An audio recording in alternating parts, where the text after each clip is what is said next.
Social justice means applying the law equally to all people, but in practice, that doesn't always happen. I'm John Gonzalez. I'm here with my law partner, Jack DeRora. We practice law, we seek social justice. On this show, we reveal the conflict between the two. You know, for a while, it was just us in the office over a cup of coffee talking about the news of the day. With social justice issues dominating our culture, our focus became how do we, as lawyers, make a difference? And now it's not just us.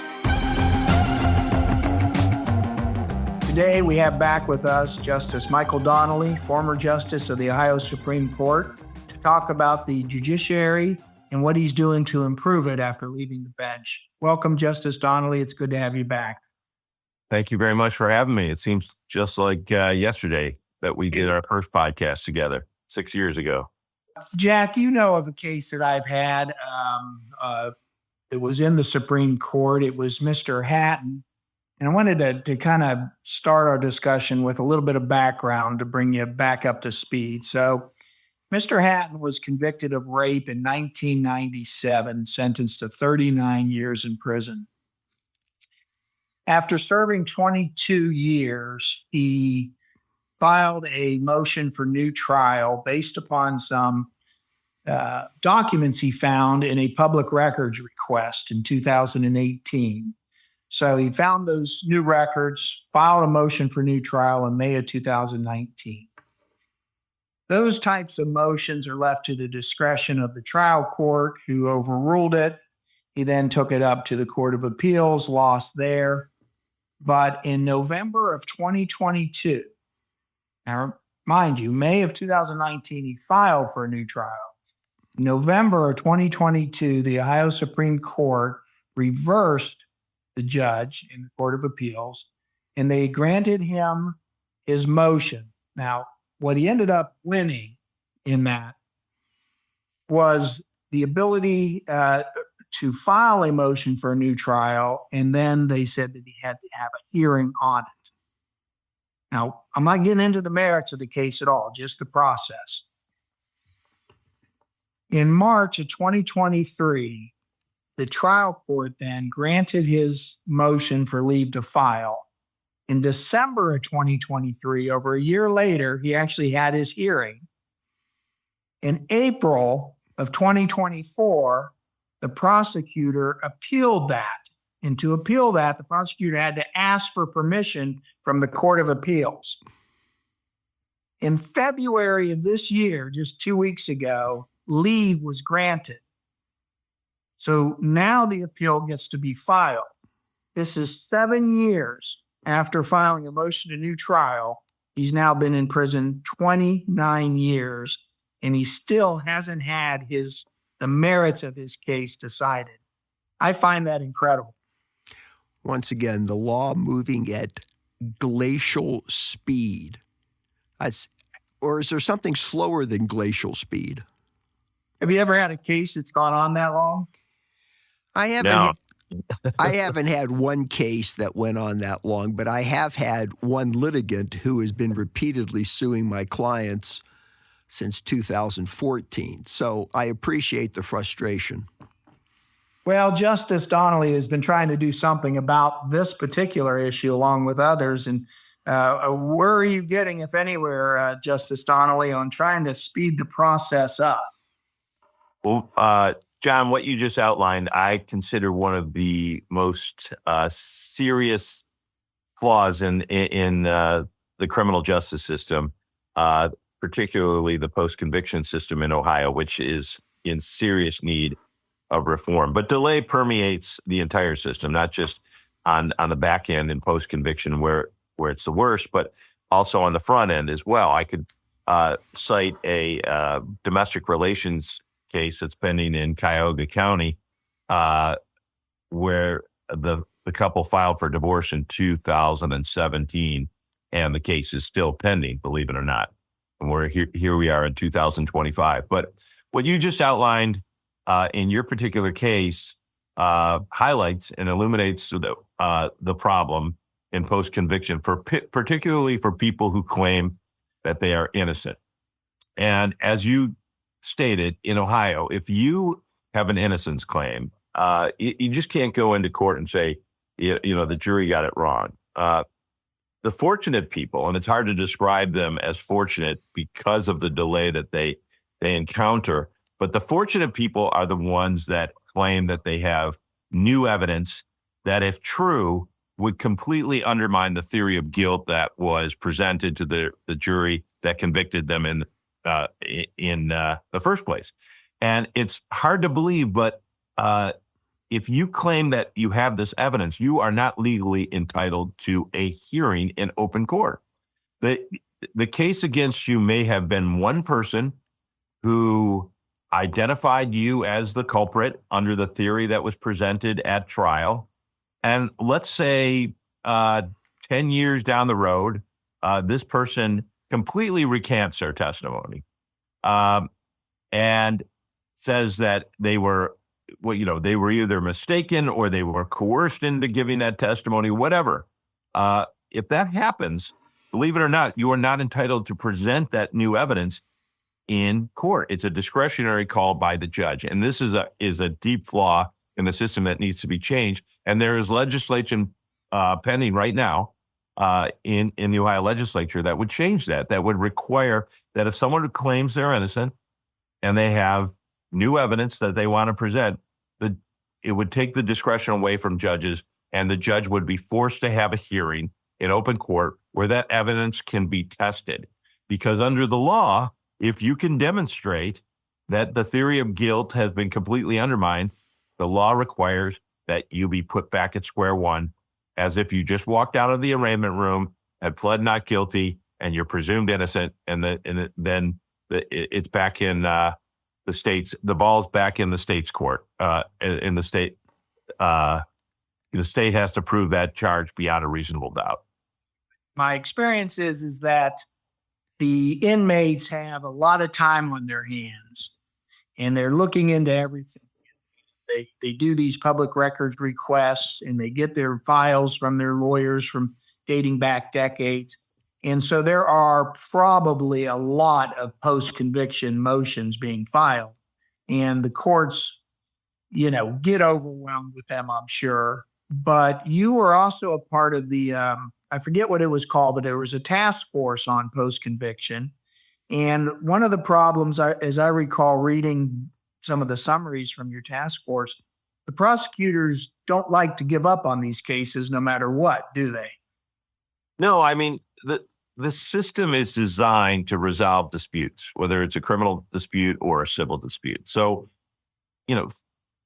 what we ultimately want is we want disputes to be finalized and based on the merits. But we all know that any system that involves human beings making decisions is not going to be,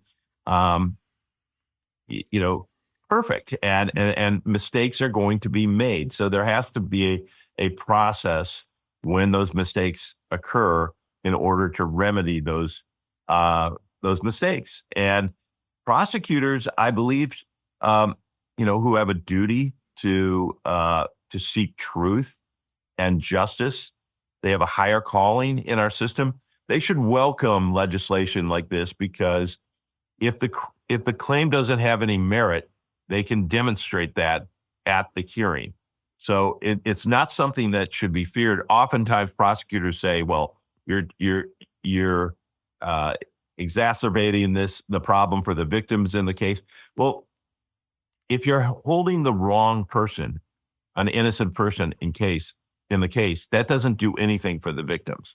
In fact, oftentimes, if that's the case, the true perpetrator is still at large and free to victimize other people. So victims should want this as well.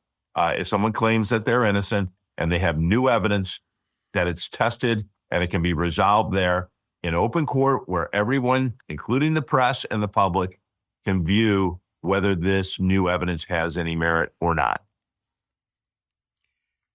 Aside from the trial court's discretion, which in and of itself is an issue, the length of time in the process is something else. And there's just this deference to past decisions, right or wrong.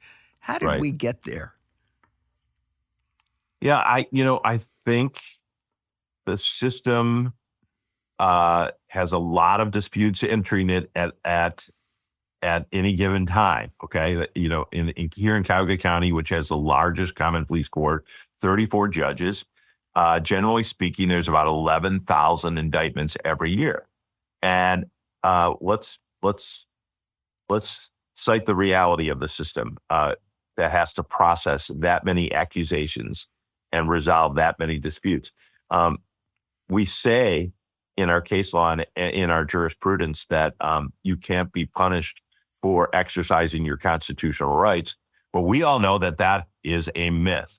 We all know that the trial tax exists, that people can receive serious, exponentially more severe sentences if they exercise their constitutional right to go to trial. That's just the reality of the system.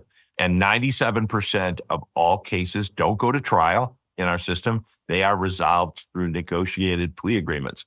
And this process of plea agreements, I've always said, remains a mystery to the public. And there's good reason for that, because a lot of the negotiations that take place in these plea agreements, they take place off record, usually in judges' chambers, in the back room, where the defendant, whose life may be profoundly affected by that, what's being discussed back there, is not present. If there is a victim in the case, they are not present. See, that's how before I ran for the Ohio Supreme Court in 2018, I did things a little differently on the Cuyahoga County Common Pleas Court. Out of the 34 judges, I was known. I did everything on the record. And that dates back to my early years on the trial court. When I first began as a judge, I did things the way I was taught. I invited the prosecutor and the defense lawyer to come back in chambers and chat about the case. What are you discussing? What's your proposed resolution? And oftentimes, the defense lawyer is seeking one thing from that discussion from the judge. What's going to happen to me if I enter this plea agreement? What is the punishment? What is the consequences of entering the plea agreement? Which I think is perfectly reasonable from the defendant's perspective. They should want to know what they are bargaining for. Are they getting a benefit from this negotiated plea?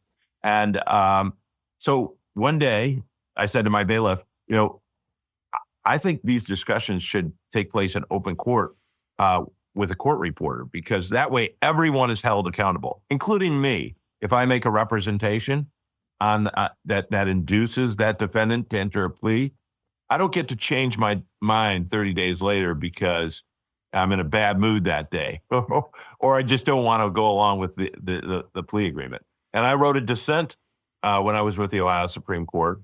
Probably one of my proudest achievements of my 6 years was the fact that, and my clerks have verified this, I hold the title of writing the most dissents on jurisdictional motions than any other justice in Ohio history.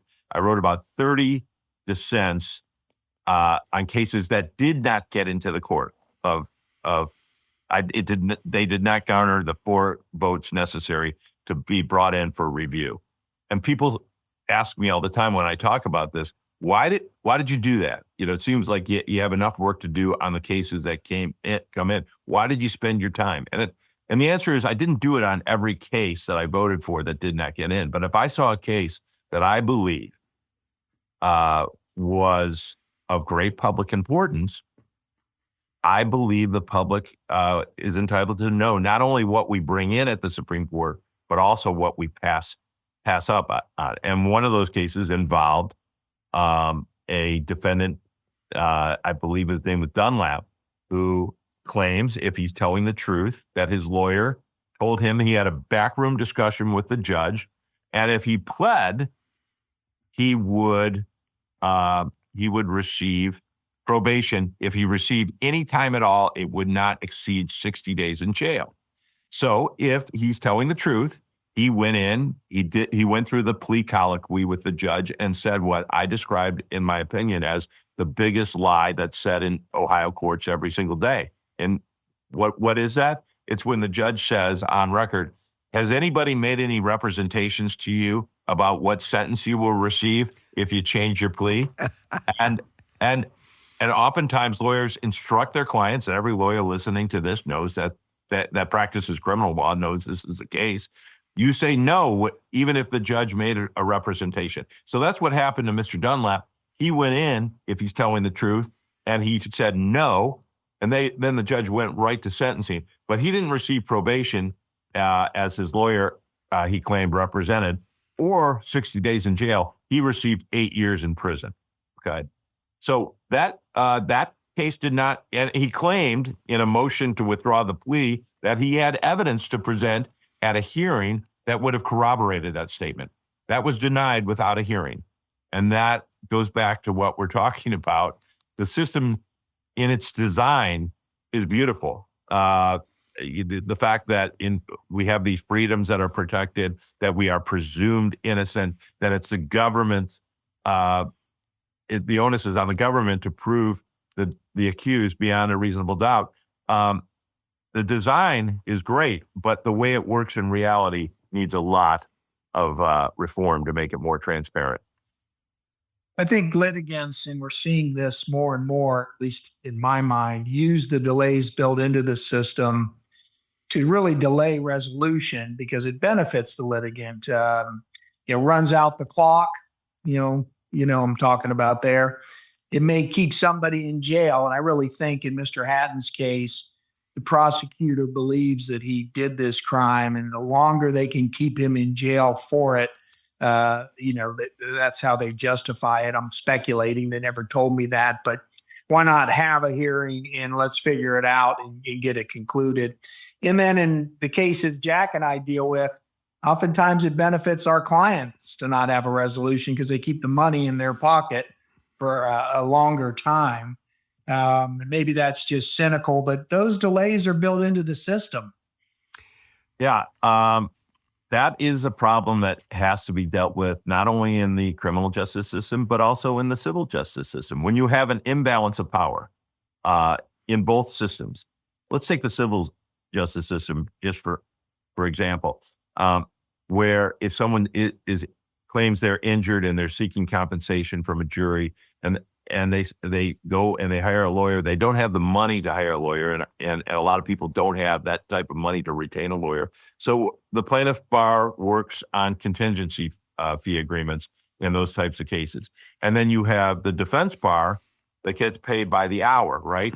So who in that scenario, if you have a system that has delay, who's not going to be complaining, right?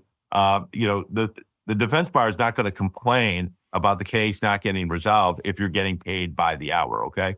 So what we have to do to make the system better is we have to train our judges who are coming into the system, and the system is always fluid.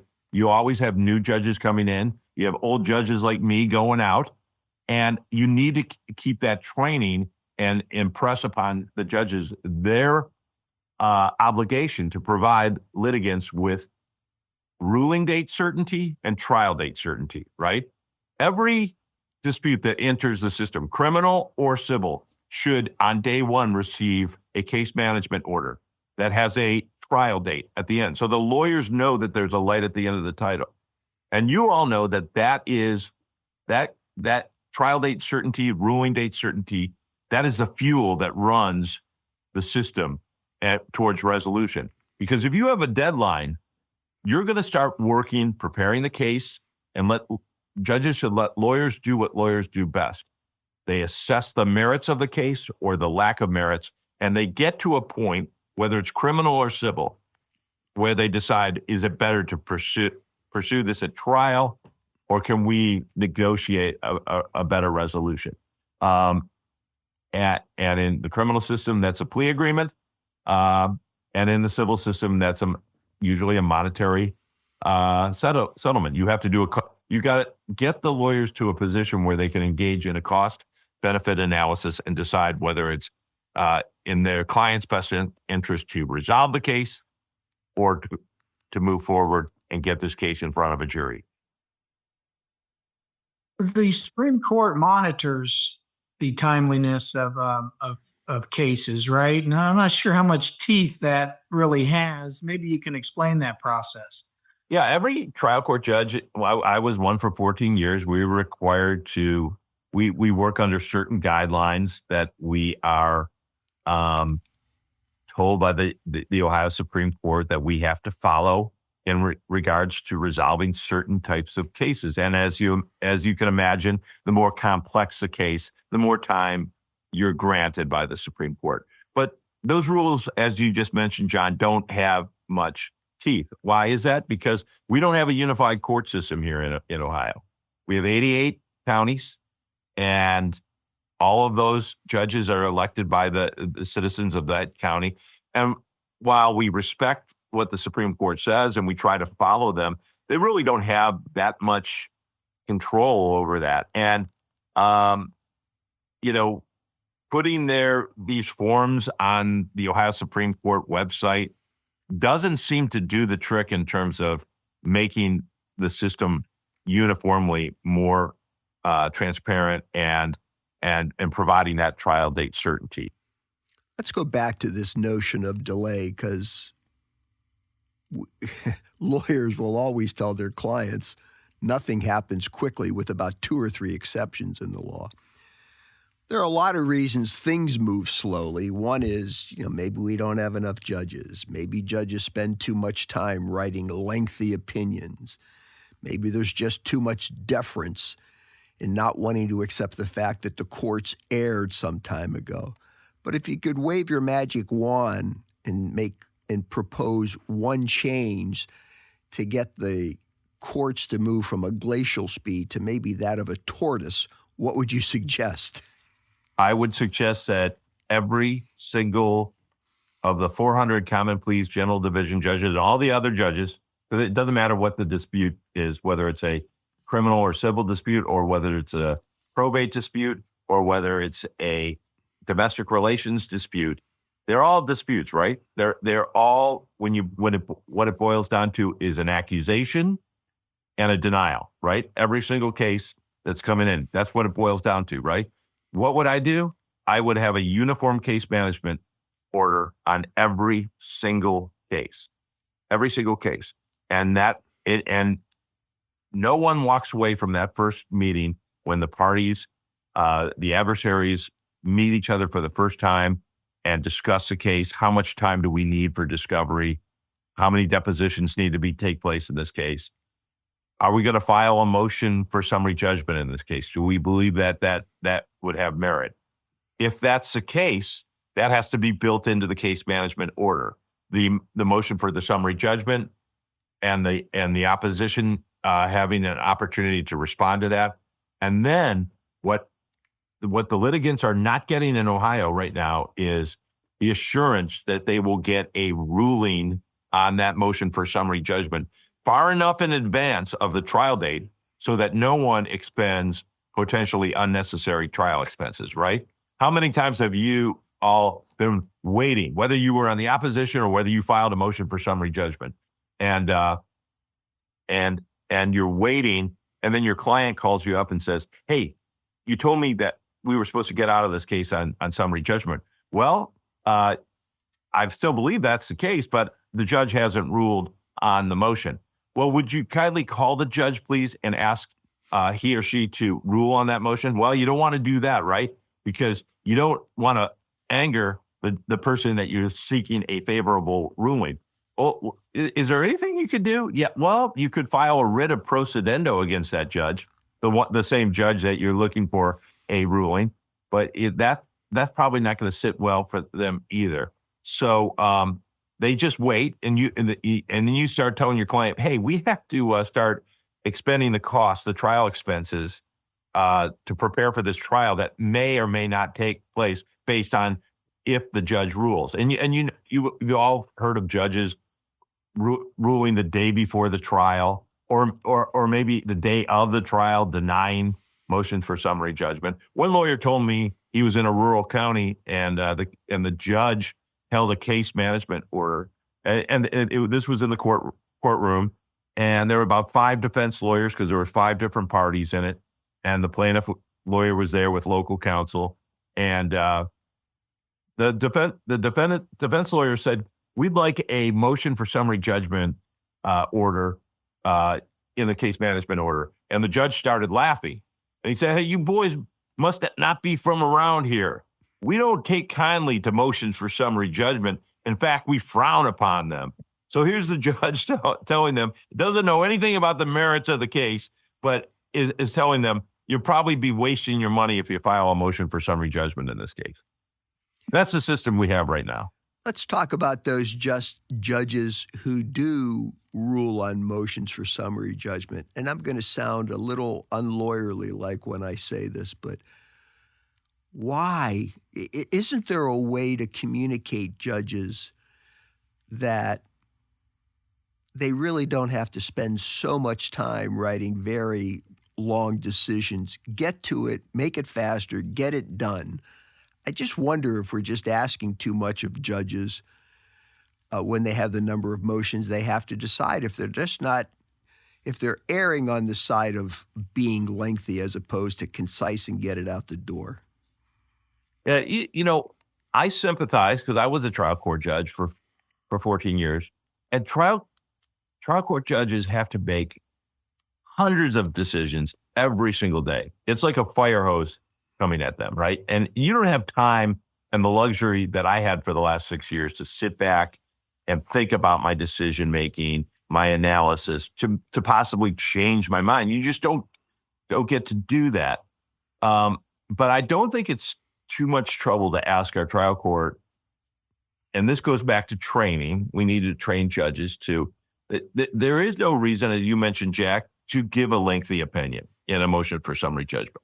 But you should at least, if you're denying the motion because you believe there's a justiciable question of fact that needs to go to the jury, you should state that and why you think that. It could be a paragraph, and it gives a reviewing court later on, if the case is going to be reviewed, where you're coming from.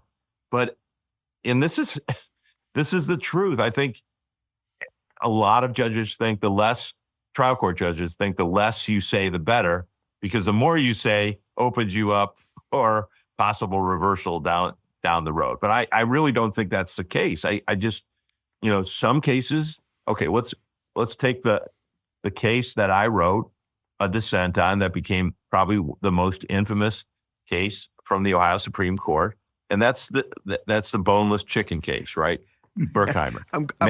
I'm glad you're getting to that, because I was wondering how that became a question of law as opposed to a question of fact.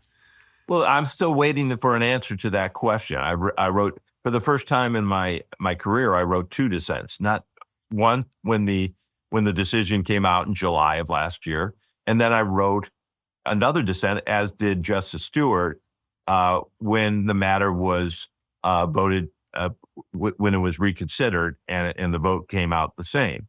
Let me interrupt you for a second. You ought to explain to our audience what we're talking about. Sure. Gonzo and I know, but most don't. Okay, well, if they go to YouTube right now and Google Ohio Supreme Court boneless chicken, if you haven't heard about this case, it'll provide you with lots of information and funny memes but the case is actually very serious, because it involved a man, Michael Berkheimer, who went to his favorite restaurant, ordered some boneless chicken wings, as he had done on countless times before, and he felt something odd go down his throat. He ran to the bathroom, tried to clear his throat, and couldn't do it. The next day, he winds up in intensive care, and he almost dies. And this incident has had life-changing effects on him. And he wanted his medical bills paid for, and he wanted compensation for what he believed was a negligent act. Because if you advertise that you're selling boneless wings and you go to the dictionary, boneless means without bones, believe it or not. So, but that's not how the majority felt, and that's not how the trial court and the Court of Appeals below felt in his case. And they denied, as a matter of law, his opportunity to take that case as an issue of fact to the jury. And the law, let me be clear, the law could not be clearer and every lawyer listening to this podcast knows this, that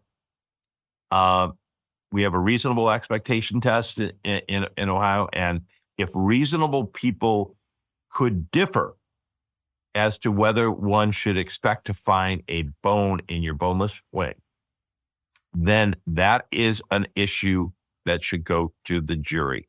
And that's our constitutional right to seek justice. And what else, not only talking about the individual right to seek justice, what else is at play here? Why does the civil justice system exist? Why it incentivizes businesses in Ohio to provide safe products into the marketplace, right? That potential liability incentivizes people that if you're going to make a product and call it boneless, that you should use all due diligence to make sure that those wings don't have any bones in it that might hurt people, okay? And in my dissent, and in Justice Stewart's dissent, we never said that anybody should be held liable for that. But that matter should have been decided by a jury and not by a judge as a matter of law, because what the Supreme Court, in my humble opinion, did was they immunized the meat industry from any concern about putting a product, even if you call it boneless, even if there's no warning on there, if you put that into the marketplace, don't worry. As a matter of law, the rest of the courts now have to follow that decision, and you're going to get summary judgment, even though there's this issue of fact as to whether the manufacturer was negligent.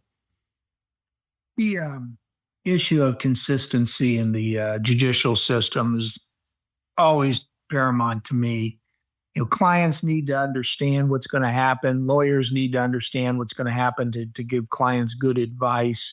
And the expectations across the board. But as you mentioned, there are over 400 judges, common pleas judges, all making decisions. And how do you find consistency? I know that you work with the sentencing, which to me is the worst part of it. I mean, one judge in Northern Ohio might put somebody in prison for 20 years on a rape, and Mr. Hatton down in Southern Ohio gets 39 years for a rape. By the way, his co-defendant got 22 years. I've never understood that system. I don't play in that sandbox very often, but how does the system justify the disparity just in sentencing, where it seems to me to be pretty obvious? Well, as both of you know, I've probably been the most vocal proponent for data collection in the state of Ohio, and the need for not only a sentencing database, but just a massive effort of collecting relevant data in our criminal justice system, so that policymakers can make informed decision, and because judges so judges can make informed decisions. As you stated, John, in Ohio, and our sentencing scheme in Ohio is studied by academics outside the state. And when they describe, I've had discussions with them about this, what they describe that the system that exists in Ohio is like the Wild West, because you can go into one judge's courtroom with the same lawyers and the same facts, conduct a sentencing hearing, and walk out with an outcome of probation. You could take those same lawyers and walk 15 feet across the hall in front of another judge, do it again, and have an outcome of 30, 40, 50 years in prison. And that's just a fact. And if anybody disagrees with me, I would love to have a debate with them at the, let's say, the Cleveland City Club sometime. And because I've gathered lots of information about that. And this is a major flaw in the system. The lack of data, and then you have 400 judges, as you mentioned, John, who all operate with these different philosophies and how they get involved in the plea bargaining process. Okay. So some of them, I always viewed my role as the neutral in the system, as making sure that both parties had an even playing field as they move towards that trial date. I didn't I didn't get involved in the plea bargaining process. I didn't encourage it. I didn't discourage it. And if the parties came to me when I was on the trial bench, and I believe they had negotiated in good faith at an arm's length transaction where both were respecting their respective clients' interests, and they came to a resolution and they had an agreed sentence, I always accepted that. I put that right into the sentencing entry. Agreed probation, agreed 5 years, agreed 4 years. But some judges don't agree with that. They say sentencing is my realm, and you may give me your recommendation. I wrote a dissent about this. In Cuyahoga County, you have this concept known as the judge won't accept an agreed sentence, but I'll receive your agreed recommended sentence, which means nothing. You know, if we are saying that the parties are negotiating, that means both sides are seeking a benefit in the plea negotiation process.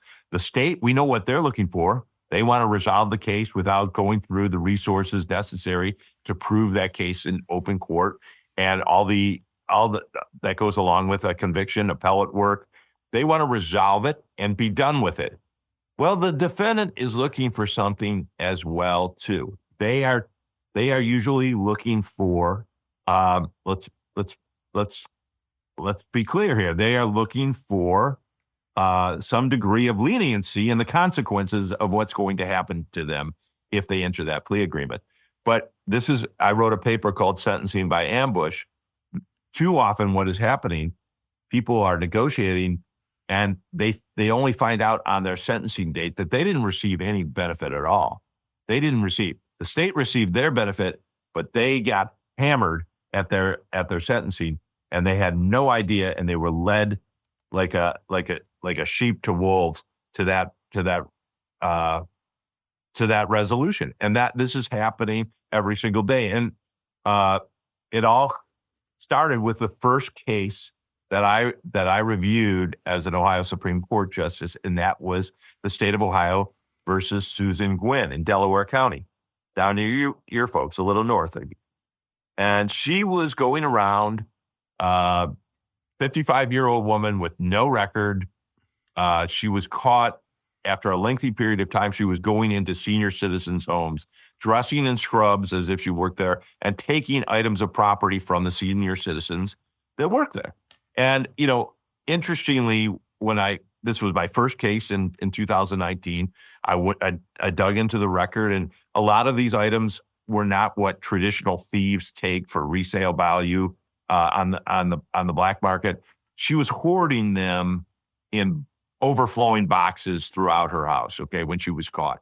And, you know, this fact kind of raised an alarm bell for me because I was on a mental health court judge for 9 of the 14 years. So I thought, you know, this woman probably suffers from some form of mental illness.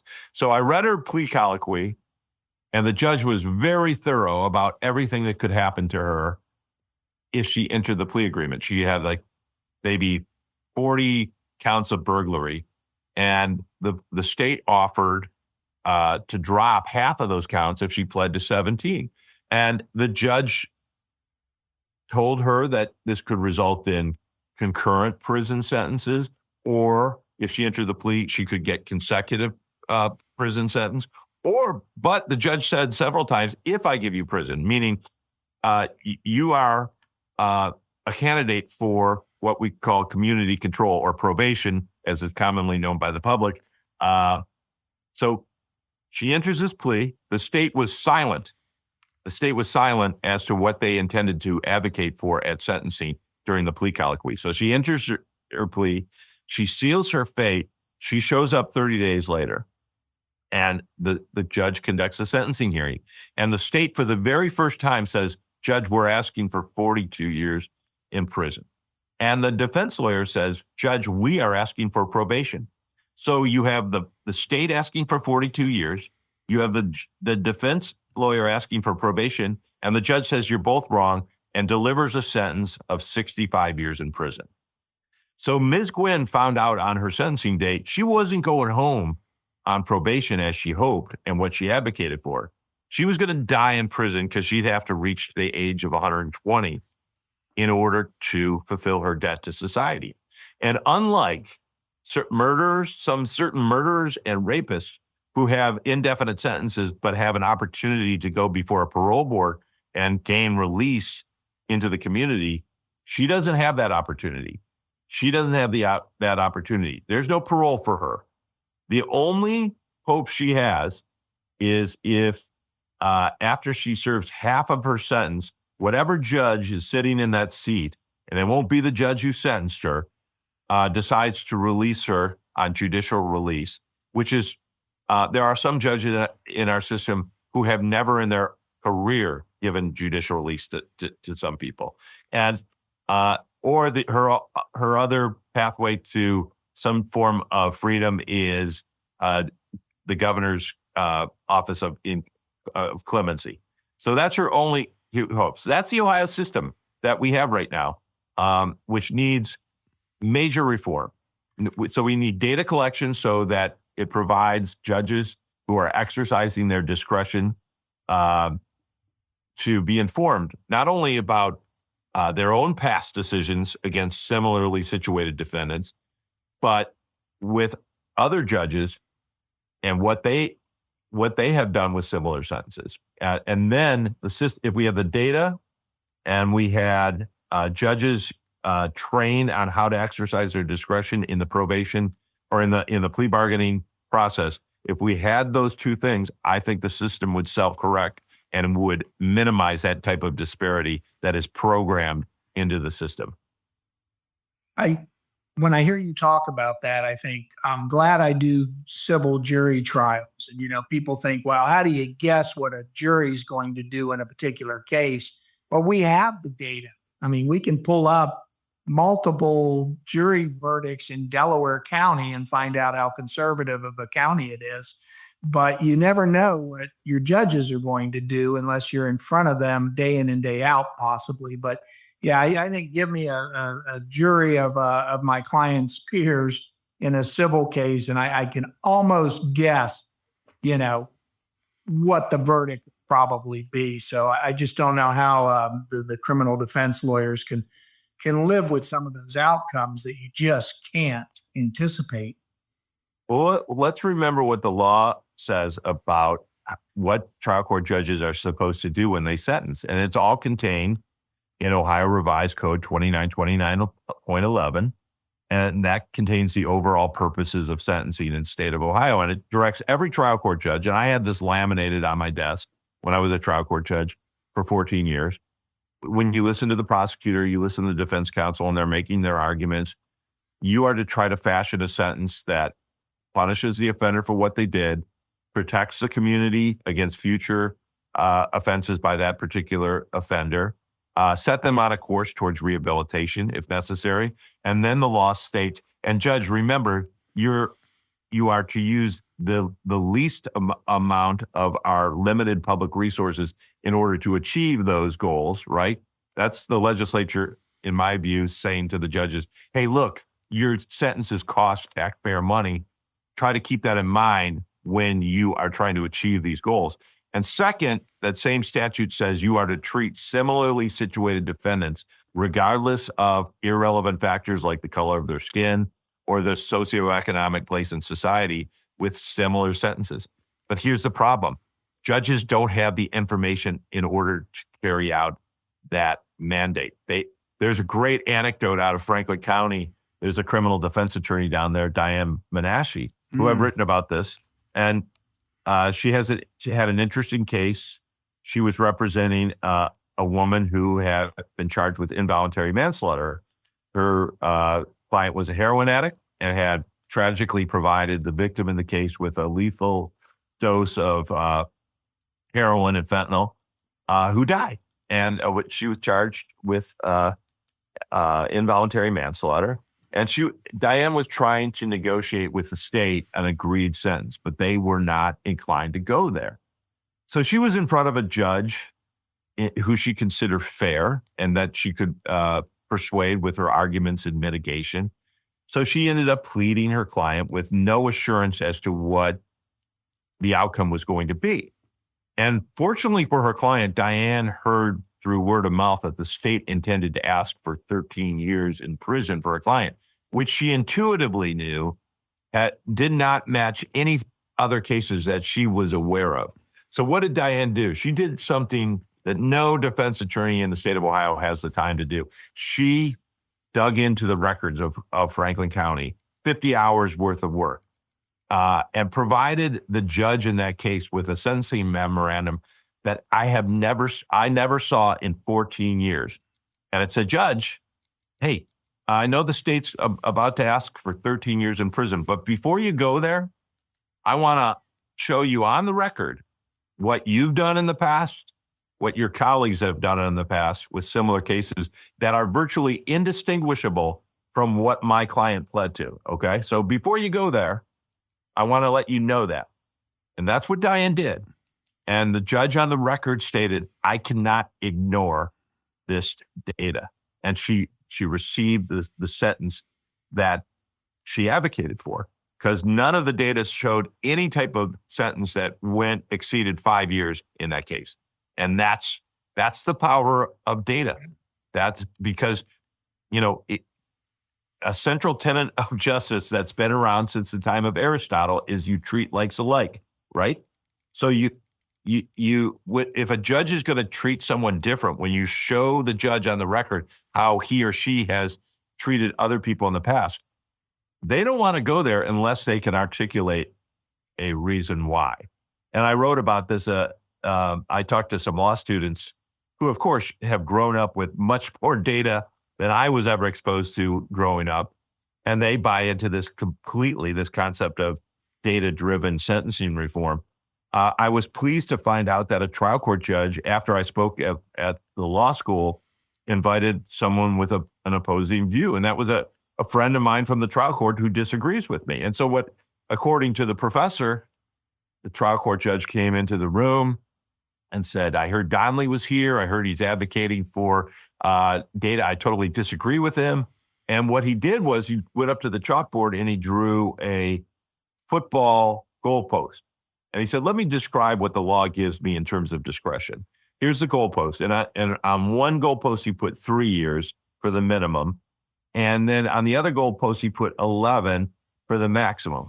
And he said, this is what the law provides me in terms of my discretion. So if I kick the football in between those two parameters, that's it. End of story. Donnelly wants everybody to get 3. And one of the law students said, no, that's not what Donnelly said. Donnelly said, you could still, if you've given similarly situated defendants 3 years in the past, and your colleagues have done the same, you could still go to 11, but Judge, you have to say why. Yeah. And that's it. I mean. I like what are it. they going to say? Why?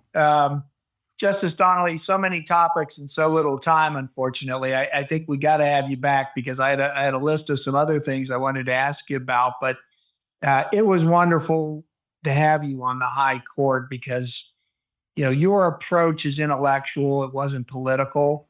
Your approach to the law and to deciding cases. And that was, I don't know if we're going to get judges like that very often in the future, at least until the pendulum swings back a different way. But we certainly appreciate your time and your thoughts. Well, I appreciate those kind words. It was an honor to serve the last 6 years. I'm very proud of what we were able to accomplish in terms of some of the cases and the way we decided it. My major concern leaving the court, and I always knew that it was going to be temporary. When you get this position, that you're there for a short period of time. So you do the best you can to try to make the system better than the way you found it. But my major concern, and I tried to articulate this in my campaign, was that this politicization of what's taking place, not only with the Ohio Supreme Court, but nationally, is a major concern to us all, because what has kept our democracy going as long as it has was this notion that we live under the rule of law. You don't have to agree with the law. And you can always work to change with laws that you believe are unjust and need to be changed. And there certainly are plenty of laws that I disagree with and I believe render injustice.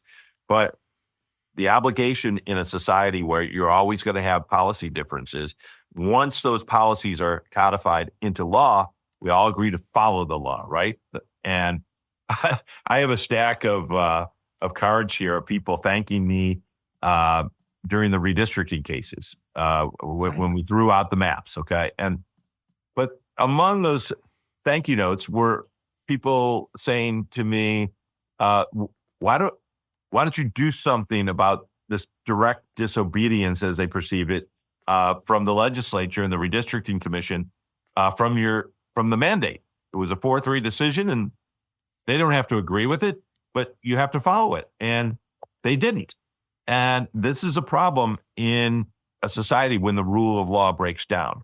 And because we don't have an army, we always relied on public confidence in the courts that if the court speaks, that's it.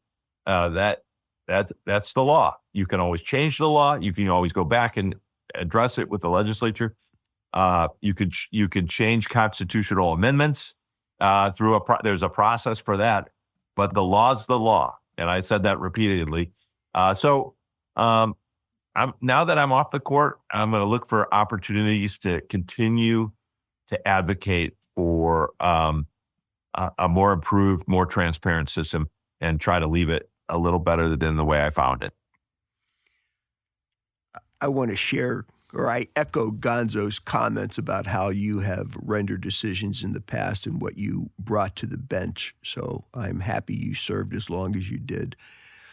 And I think Gonzo would agree with me. You know, we've had other discussions about shortcomings in the judicial system, and they always leave me a little depressed and a little frustrated. But it's precisely those things that I think the court as a system or government as a whole doesn't want to confront. We don't want to confront our weaknesses. And when you don't confront your weaknesses, you can't improve them. Absolutely. So thank you again. Our thanks to WOSU and our sound engineer, Dalton Jones. We'll be back in another week or so, maybe 2 weeks, with another social justice issue. Until then, so long.